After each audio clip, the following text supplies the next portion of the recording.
ইদানিং আমার স্বামীর সাথে পাশের বাসার ভাবির মাখো মাখো সম্পর্ক দেখে গা জ্বলে যাচ্ছে। আমার স্বামী সকাল 9টায় অফিসে চলে যায়, তাই আমি খুব ভোরে উঠেই রান্না বান্না শেষ করে ফেলি। তো একদিন তাড়াহুড়ো করে আমার স্বামী অফিসে যাওয়ার পথে টিফিনের বক্সটা ফেলেই রেখে যায়। তাড়াহুড়ো করে সেই টিফিনের বক্স নিয়ে নিচে নামতে নামতে দেখলাম আমার স্বামী পাশের বাসার ভাবির সাথে কথা বলছে। কি হেসে হেসে কথা, দেখে মনে হচ্ছে কতদিন আগে হারিয়ে যাওয়া বন্ধু। আমি টিফিন বক্স নিয়ে নিচে নামতেই আমার স্বামী আমাকে দেখে একদম চুপ। পাশের বাসার ভাবিও চুপ। তার হাতে বাজারের ব্যাগ, দেখে বোঝা যাচ্ছে সে মাত্রই বাজার করে এসেছে। তার স্বামী একজন প্রবাসী, তার কোনো ছেলে মেয়ে নেই, একাই একটা ফ্ল্যাটে থাকে। আমি অত একটা পাত্তা দিই না, নয়তো আমার বাসায় আসতো। আমি আবার অত একটা মিশি না কারোর সাথে। আমার স্বামীর সাথে এভাবে হাসাহাসি করতে দেখে আমার গাটা জ্বলে গেল। কপাল কুঁচকিয়ে আমি আমার স্বামীকে টিফিনের বক্সটা দিয়ে বললাম, এত মন ভোলা হলে হয়? টিফিন বক্সটা তো রেখে চলে এসেছি, না জানি মনের ভেতর কাকে বসিয়ে রেখেছো। এরপর আর কিছু না বলে মুখ বাঁকিয়ে চলে এলাম। বাড়িতে এসে সে কি কান্না! সামান্য একটু হেসে হেসে কথা বলাতে এত কান্না করার কি আছে? কিন্তু ছোট থেকেই আমি এরকম, নিজের আপন কাউকে অন্য কারোর সাথে মিশতে দেখলে চোখে পানি চলে আসে। আর সে যদি হয় আমার স্বামী, তাহলে তো কথাই নেই। কিছুক্ষণ কান্নাকাটি করলাম। মনে মনে সেই পাশের বাসার ভাবিকে নিয়ে আমার স্বামীকে নিয়ে দুশ্চিন্তা হচ্ছে। ওরা মনে হয় অনেক আগে থেকেই প্রেম করে, সবকিছু আমাকে লুকিয়ে লুকিয়ে। আমি দেখলেই তো ওদের সমস্যা। মনে পড়ে গেল সেই দিনের কথা। একদিন আমি আমার স্বামীর সাথে একটা কথা নিয়ে ঝগড়া করে বাপের বাড়ি চলে গিয়েছিলাম। 2 দিন পর আমার স্বামী আমাকে ফিরিয়ে এনেছে। 3 দিনের দিন সেই পাশের বাসার ভাবির সাথে দেখা হয়েছিল। সে কি আহ্লাদ করে বলল, ভাবি ভাইয়াকে একা রেখে গেছেন, ভাইয়ার খেতে খুব কষ্ট হয়েছে। আমি তখন বললাম,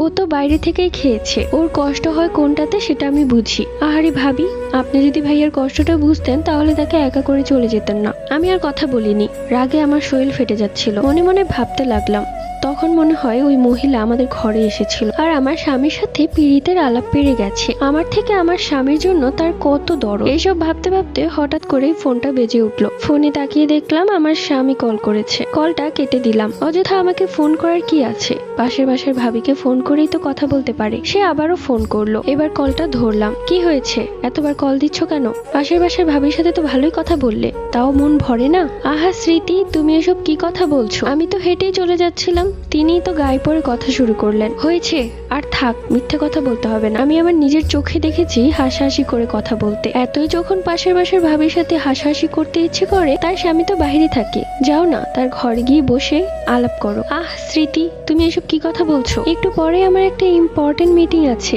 হ্যাঁ, তো মিটিং করো, আমাকে কেন ফোন করছো? উফ, তোমাকে ফোন করাটাই ভুল হয়েছে। ঠিক আছে, রাখছি। আমিও ফোন কেটে দিয়ে কান্না শুরু করলাম। সাথে সাথে মাকে ফোন করলাম। মা জানো রফিক কি করেছে? আজকে দেখলাম ওই পাশের বাসার ভাবির সাথে কি হেসে হেসে কথা বলছিল। তাহলে কি ওদের মধ্যে কোনো কিছু চলছে? স্মৃতি, তোর এই অযথা সন্দেহ আর গেল না। তুই শুধু শুধু জামাইকে সন্দেহ করে সংসারে অশান্তি টেনে আনিস না। রফিক ছেলেটা মিশুক প্রকৃতির, এর মানে এই না যে ওর অন্য কারোর সাথে সম্পর্ক আছে। তুই তোর এই চিন্তা ভাবনা বদলা, নয়তো তোর সংসারে অশান্তি হবে।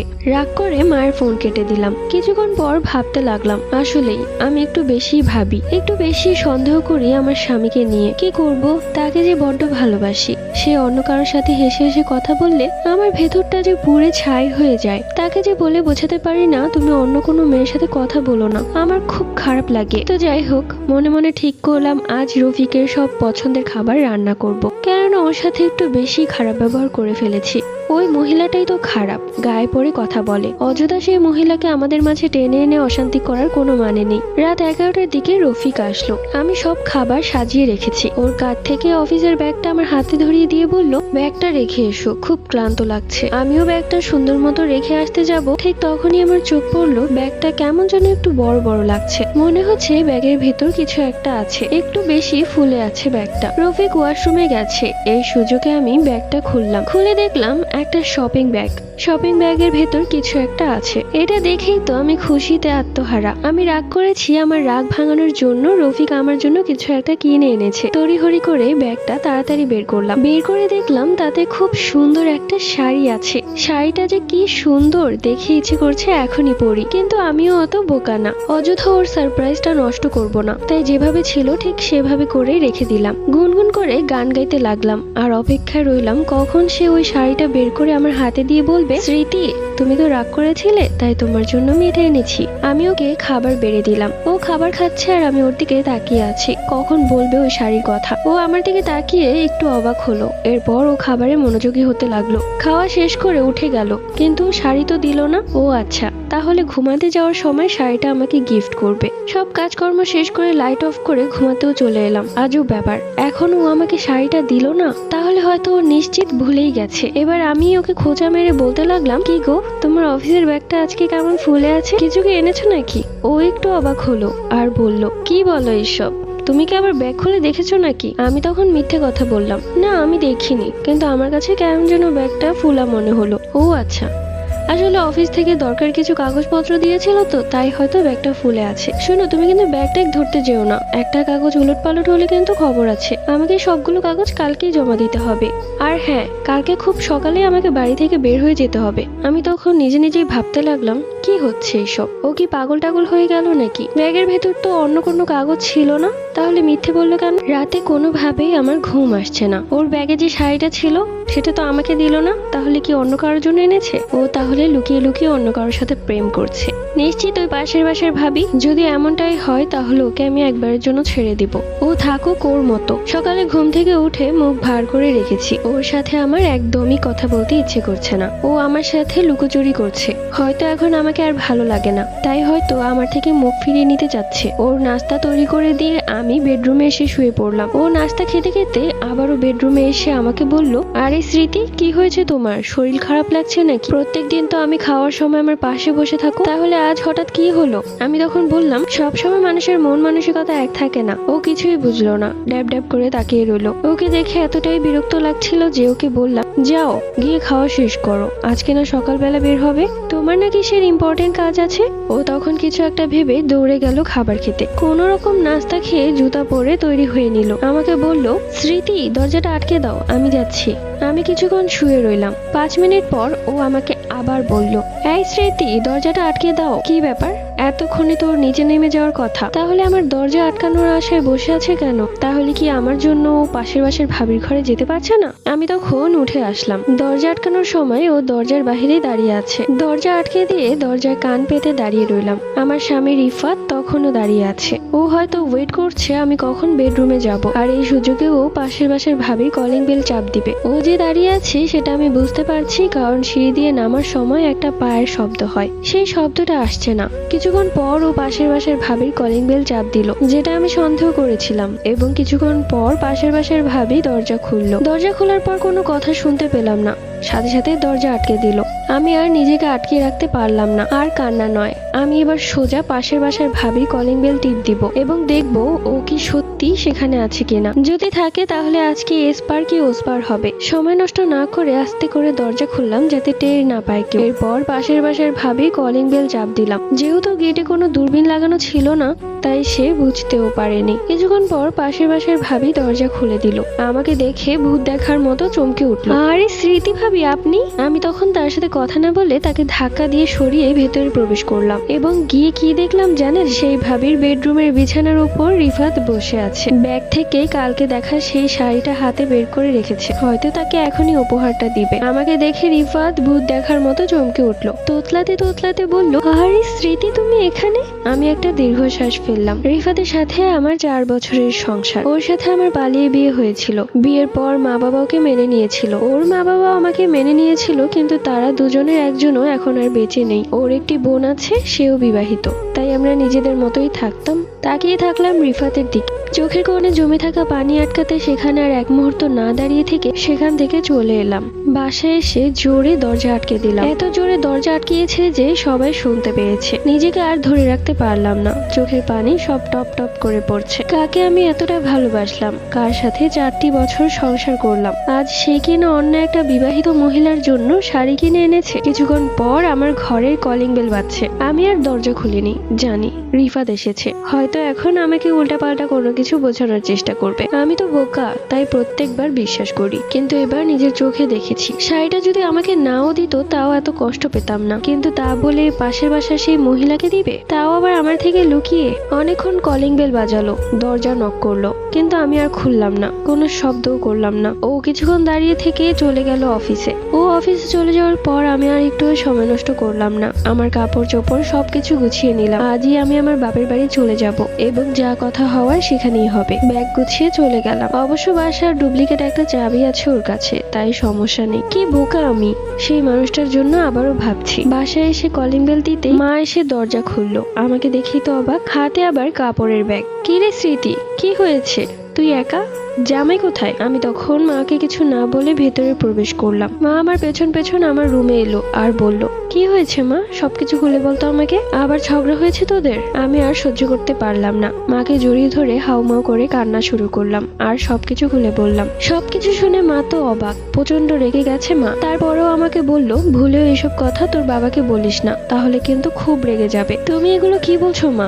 এর সাথে আমার জীবন জড়িত। এইরকম ক্যারেক্টারলেস মানুষের সাথে আমি কি করে থাকবো? এখন ক্যারেক্টারলেস? যখন পালিয়ে গিয়েছিলি, বাবা মায়ের মান সম্মানের কথা একটা বারও ভাবিসনি, তখন তোর কাছে মহাপুরুষ ছিল, তাই তো? আমি কিছুই বলতে পারলাম না। মায়ের এই কথাটাই আমি চুপ হয়ে গেলাম। সত্যিই তো তাই, মা বাবার মান সম্মান ডুবিয়ে আমি তার সাথে পালিয়ে গিয়েছিলাম ভালোবাসি বলে।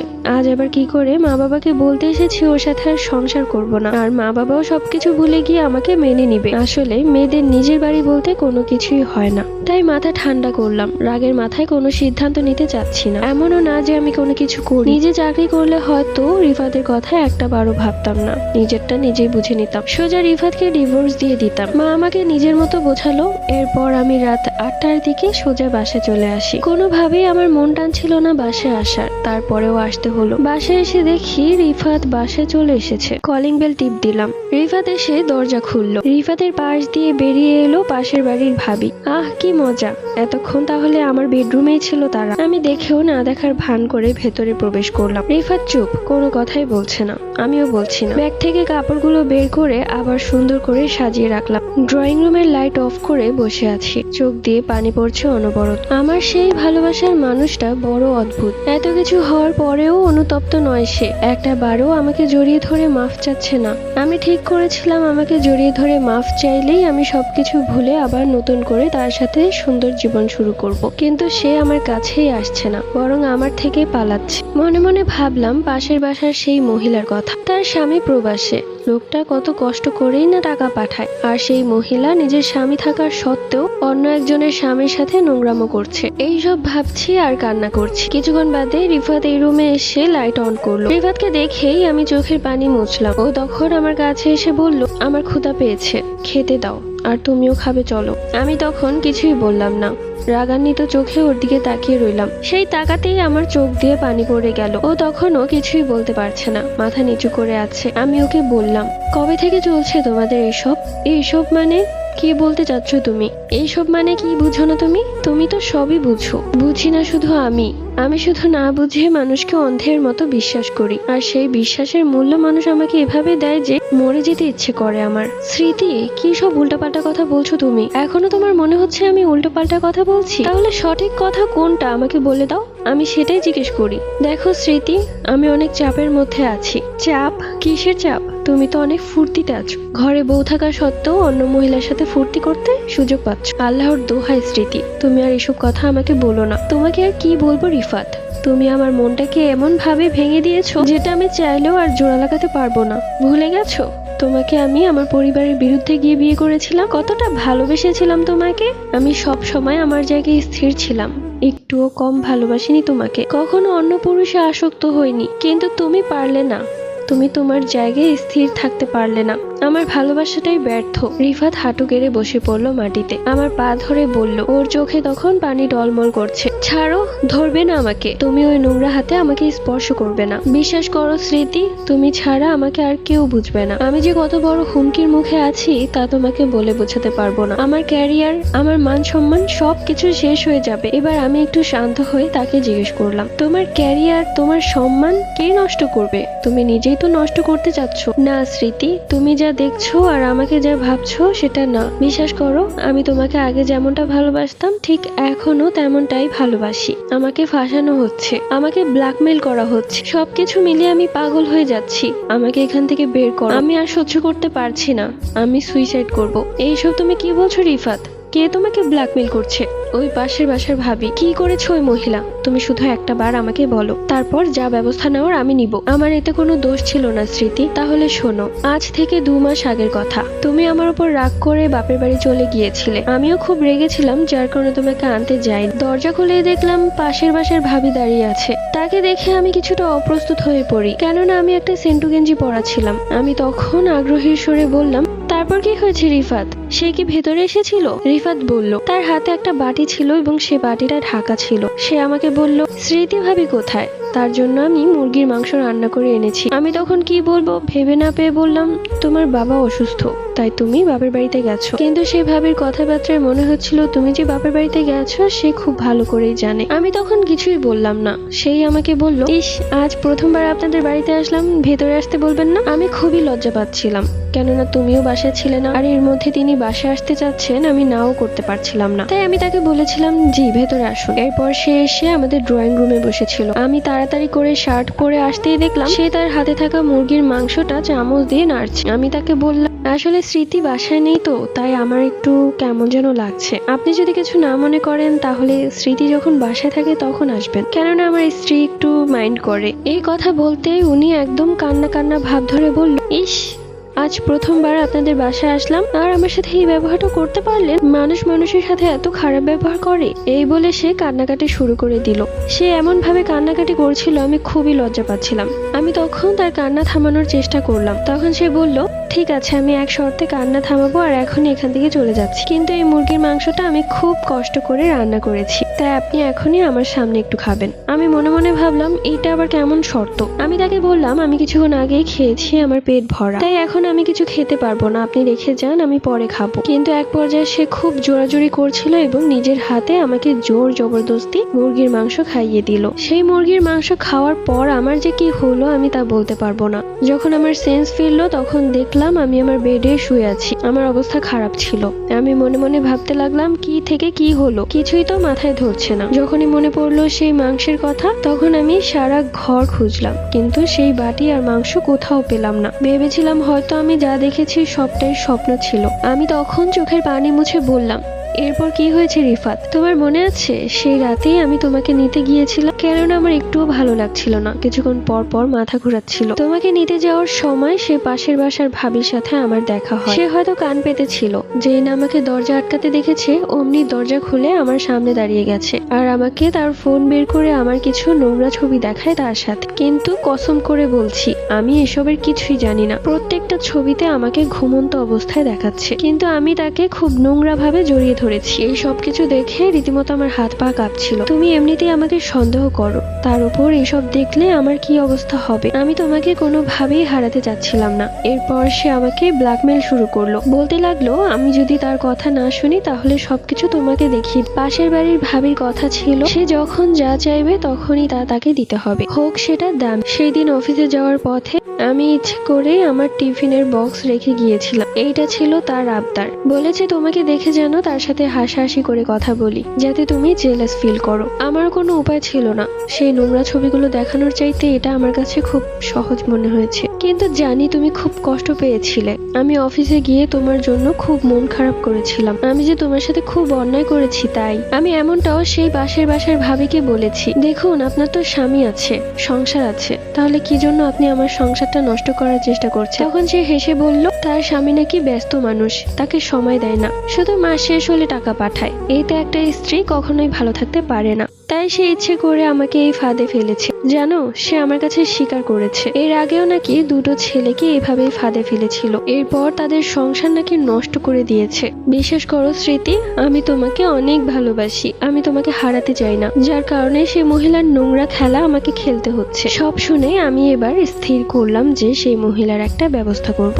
আমি তখন রিফাতকে বললাম, দেখো রিফাত, আমি আমার নিজের চাইতেও তোমাকে অনেক বিশ্বাস করি। তোমার সাথে যে এগুলো হয়েছে তুমি সেই দিনই আমাকে বলতে পারতে, তাহলে আমি তখনই একটা ব্যবস্থা নিতাম। কিন্তু তুমি আমাকে বলনি, বরং সেই মহিলাকে উপহার কিনে দিয়েছো।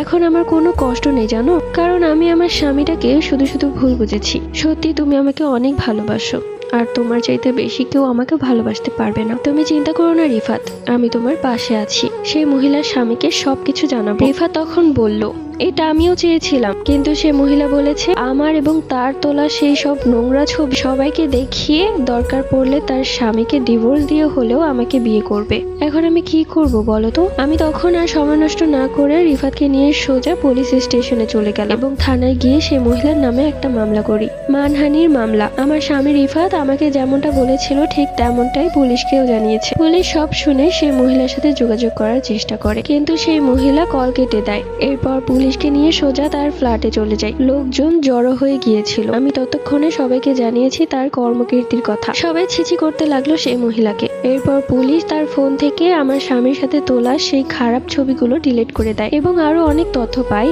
এভাবেই সে অনেক ছেলেদেরকে ফাঁসিয়েছে। অনেক ব্ল্যাকমেলের ভিডিও আছে। পুলিশ সবকিছু কেটে তার ফোনটা নিয়ে যায়। এরই মধ্যে তার স্বামীকেও জানিয়ে দেওয়া হয়। তার স্বামী সোজা বলে দেয় যে তাকে ডিভোর্স দিয়ে দিবে। পাশের বাসার সেই মহিলা আমার পায়ে ধরে কাঁদতে শুরু করে। আমি তখন তার মুখ বাড়িয়ে একটা লাথি মারি এবং আমি আমার স্বামীকে নিয়ে সোজা নিজের ঘরে এসে দরজা বন্ধ করে দিই। অবশেষে সেই বাসা খালি হওয়ার পর সেখানে নতুন দম্পতি আসে, কিন্তু আমি আর কারোর সাথে মিশতাম না, আমার স্বামীও না। অবশেষে অনেক ডাক্তার দেখানোর বিয়ের 5 বছর পর আমার একটা ছেলে হয়। আলহামদুলিল্লাহ, এখন আমি সুখে আছি।